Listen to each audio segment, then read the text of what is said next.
In today's episode, we'll discuss why holistic approaches are important for central admissions teams. Let's talk about holistic success.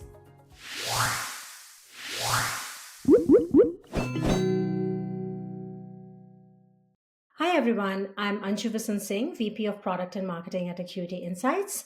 Welcome to this episode of our Holistic Success Show.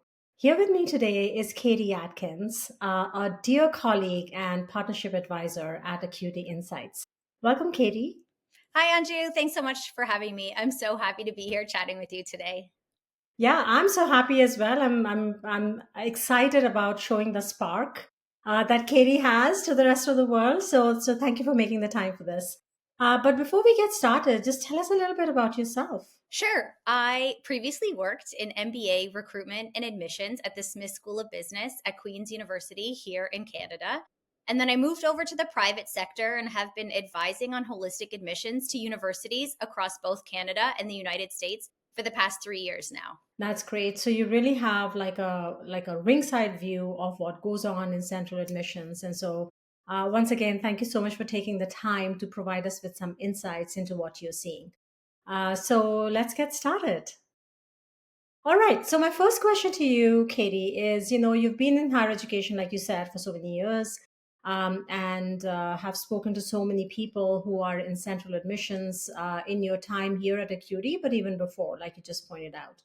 So can you tell us a little bit about the common processes used by central admissions teams to make admissions decisions? Absolutely.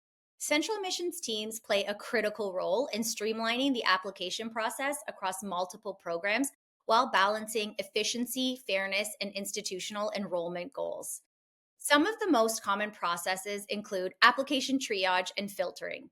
Many teams use automated workflows to initially screen candidates based on academic criteria like GPA and standardized test scores.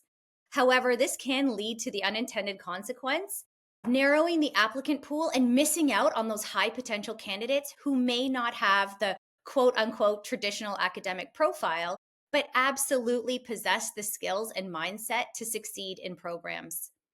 Another common process that institutions often adopt is a multi stakeholder admissions model where faculty, admissions officers, and administrators collaborate to make holistic decisions on applicants.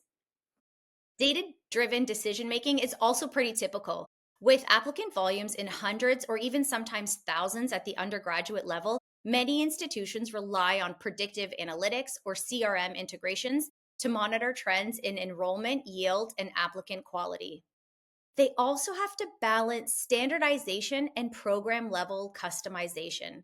Central admissions teams strive for fair and consistent processes across all programs while still giving individual faculties the flexibility to tailor admissions criteria to their specific needs. That said, many admissions leaders that I speak with are looking for better ways to widen their applicant pool and identify those hidden gem applicants, those with the resilience, leadership, and professional mindset to excel, but who may be overlooked in those more traditional admissions models. Yeah, okay. Thanks so much for sharing that, Katie. And it's like such a big operation that goes on beyond what the world sees, which is okay, admissions now open. Okay, admissions decisions have now been made, or early admissions have happened, and so on. But it's almost like a year-round process of getting ready and then getting evaluating and all of that stuff. So it's a very complex machine that works behind the scenes. And like you said, so much interaction between central admissions and faculty level, colleagues and so on and so forth. So, with all of this complexity, it would be really interesting for us to understand, how holistic do you think the current central admissions approaches are? Mhm. There has been a shift towards holistic admissions, but many institutions are still in, I would say, a hybrid phase. So, using holistic elements, but often defaulting to academic metrics as the primary decision factor simply because of the ease of efficiency. So, the impending enrollment cliff, which I know you know all about, the number of traditional college age applicants is expected to decline significantly in the coming years. It makes it even more critical for admissions teams to broaden their approach. Schools that rely too heavily on high GPA, high test score applicants may struggle to fill their classes, whereas those that tap into those overlooked talent pools will be better positioned for sustained success.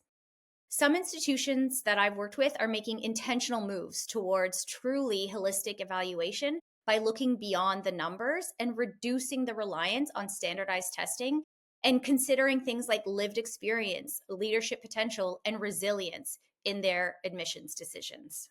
Yes, so true. But, like in one of the conversations that I had with a pretty key decision maker at a very large university system, the way in which they were looking at something like this was really relying a lot on personal essays. And so when you think about a system which has hundreds of thousands of applicants, obviously you do not have the capacity to be able to review all of those essays. And in the current sort of environment where students may be actually using AI to write those essays, I think that complexity becomes even bigger. And then so that particular system was and I think many others do, was employing seasonal readers who would Right. review the essays. So, like, if you think about all the human readers that, or human reviewers or whatever, that get hired on a seasonal basis, it adds a lot of cost to the overall process. And so I was just wondering, apart from that, like, that's just something coming from one of my conversations. In the conversations that you've had, Mhm. what are some of the common challenges that you think the admissions teams face, and how can those be overcome? Anju, that's exactly right. Those personal essay reviewers and readers, the validity and the reliability isn't necessarily there, as we've seen in the research. And a lot of times, personal statements are being written by committee, are being written by AI support and ChatGPT. So they don't necessarily give you a glance into the applicant or solve what you're looking for in reading a personal statement. Admissions leaders are facing more complexity than ever, balancing high applicant volumes, shifting demographics, and institutional enrollment pressures. The top challenges that I hear from my conversations are around primarily scalability and efficiency.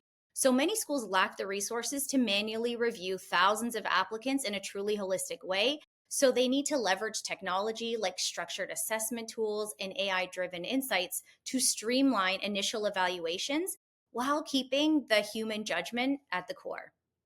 Traditional admissions models often focus on high achieving traditional applicants, but as the enrollment cliff approaches, institutions need to think differently.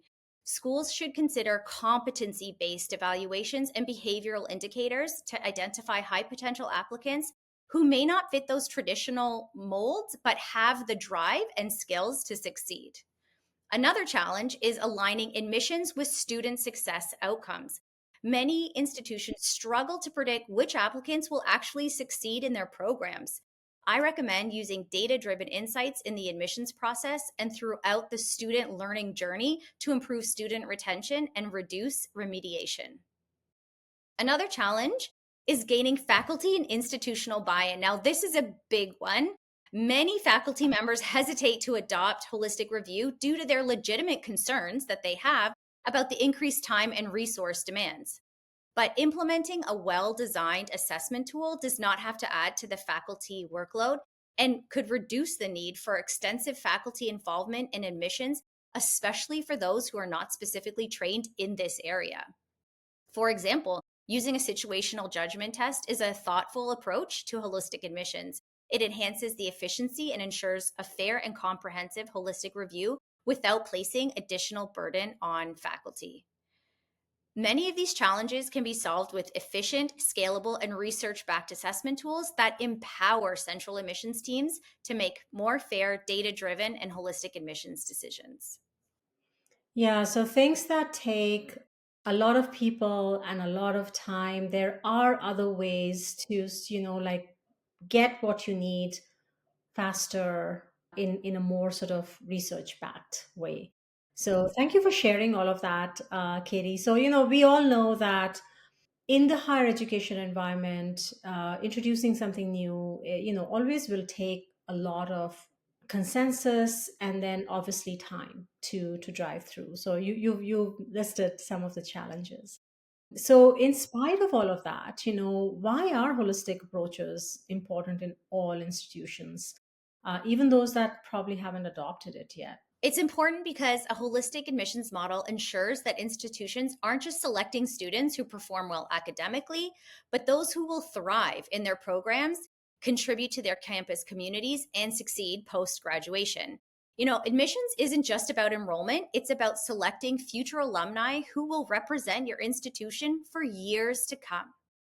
Academic excellence does not equal professional readiness. Many industries prioritize collaboration, problem solving, and leadership. These soft skills, these non cognitive traits, they aren't always reflected in high GPA and test scores. A holistic approach also improves retention and student success. A student who is resilient, self motivated, and adaptable may outperform a higher GPA applicant in the long run. Holistic review is important for all institutions because it also helps widen their applicant pool. With the looming enrollment cliff, schools need to rethink their selection strategies to tap into a broader talent pool and identify those applicants who may not have the highest test scores but have immense potential to succeed in their programs. The institutions that embrace data driven holistic models will ultimately see stronger student engagement, retention, and better career outcomes, which directly impact institution rankings, reputation, and long term institutional success. Yeah, thank you for sharing all of that. So many different things to consider, right? Like it is not just making sure you are doing everything holistically, but that people who you're bringing in are actually able to stay in the program. You're actually able to retain them for the entire duration of the program, while also making it possible for applicants externally to see a school as a place they can apply, that it's not just about grades. They will be thinking about all of these other great things that come with you, apart from the academic success that you have.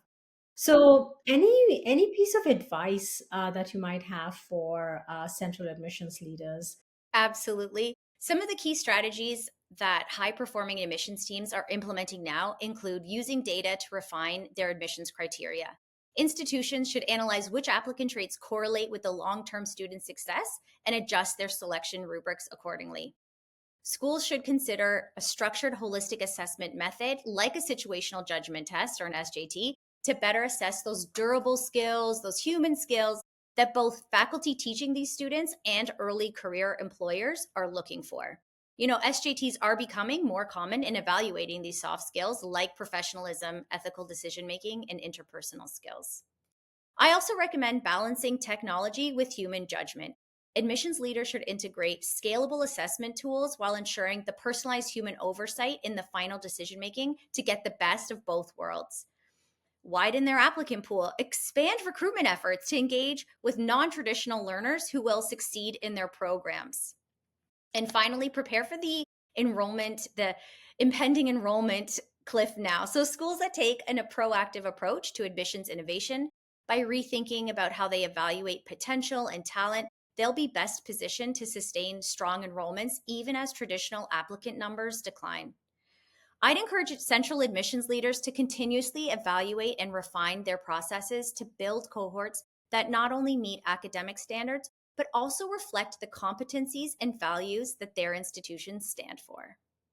Thanks so much for sharing all these insights with us, Katie. There's just so much to think about, but obviously, the time is right here, right now, with the impending enrollment cliff that we are seeing coming. Some of the pressures on funding, and thereby needing to move to more sort of efficiency, are all things I'm sure are top of mind for admissions leaders. So, even if getting the process rolling is going to take time, it is well worth it to do it at this time, because I think everyone recognizes what the challenges are ahead. We also have a holistic admissions guide that is available through our website that has a whole lot of steps that mention things that can be considered as our central admissions leaders move forward. Thanks again, Katie. Anything to say before we go? Thank you so much for having me on. I'm such a fan of the show. Thanks so much, Katie. And to all of you, thanks for watching and listening. If you haven't subscribed to our show already, please do so and share the episode with any colleague who may find it useful. That's it for now, and we will see you in the next episode. Thank you.